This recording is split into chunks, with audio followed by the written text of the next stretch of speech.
Me një ndjesi të thellë humbjeje, Shqipëria i jep lamtumirën njërit prej personaliteteve më të rëndësishëm që kontribuoi me pasion, profesionalizëm dhe përkushtim në ndërtimin dhe drejtimin e shtetit shqiptar në periudhën më sfiduese të historisë së tij moderne. Ish kryeministri dhe ish ministri i industrisë, burimeve minerare dhe energjetikës, Abdyl Xhaja, është ndarë nga jeta në moshën 82 vjeçare, pas një sëmundjeje të gjatë dhe të pashërueshme.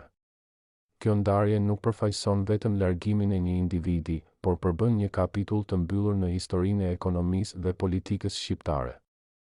Abdyl Xhaja ishte një prej atyre burrave të shtetit që jetën ja kushtoi përparimit të vendit, një profesionist i rrallë, një drejtues me vizion dhe një intelektual me ide të qarta për të ardhmen e Shqipërisë në periudha kur vendi kishte më shumë se kur nevojë për njerëz me integritet dhe dije, rrënjët e forta në Elbasan dhe rruga drejt formimit profesional. Abdyl Xhaja lindi më 13 mars 1943 në qytetin historik të Elbasanit, një qytet me traditë të pasur kulturore dhe industriale, që në rinin e hershme, ai u dallua për zgjuarsinë, për kushtimin dhe dashurinë për dijen.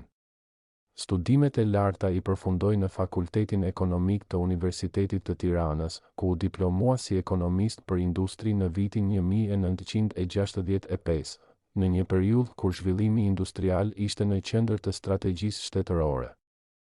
Menjëherë pas përfundimit të studimeve, ai u përkushtua punës në sektorin industrial në qytetin e tij të lindjes. Ai kontribuoi si ekonomist në ndërmarrje të ndryshme, duke marrë pjesë në ndërtimin dhe rritjen e kapaciteteve prodhuese që përfaqësonin bazën e ekonomisë së asaj kohe.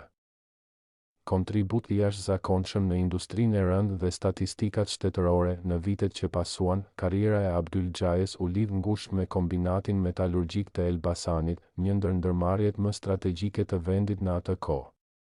Ai mbajti pozita të rëndësishme drejtuese, duke kontribuar jo vetëm në mirëfunksionimin teknik dhe ekonomik të këtij kompleksi industrial, por edhe në formimin e shumë kuadrove të rinj që më vonë do të kishin role të rëndësishme në jetën ekonomike të vendit. Puna e tij nuk u ndal me industrinë. Xhaja ishte gjithashtu pjesë e Komitetit Shtetëror të Statistikës, një strukturë e rëndësishme për planifikimin ekonomik të Shqipërisë së asaj kohe. Aftësia për të analizuar shifra, për të kuptuar nevojat e ekonomisë dhe për të propozuar politika zhvillimi e bëri atë një emër të respektuar edhe përtej kufive të industrisë, një figurë kyçe në vitet e vështira të tranzicionit demokratik. Me ndryshimet e mëdha politike të fillim viteve 90, Shqipëria u përball me një periudhë transformimi të thellë, e mbushur me sfida, paqartësi dhe nevoja urgjente për njerëz të përgatitur dhe të ndershëm që mund ta udhëhiqnin vendin drejt një të ardhmeje më të mirë.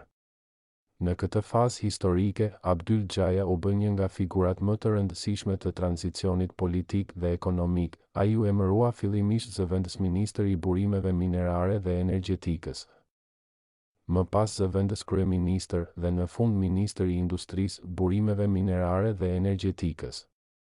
Gjatë periudhës 1991-1997, ai shërbeu në disa qeveri, duke qenë një nga zërat më racional dhe teknikisht të përgatitur në procesin e reformave strukturore. Humbja e tij është një humbje jo vetëm për familjen, të afërmit dhe miqtë e tij, por për të gjithë shoqërinë shqiptare. Ai do të kujtohet si një prej atyre njerëzve të rrallë që e deshi vendin e vet me zemër dhe që jetën ja kushtoi përparimit të tij.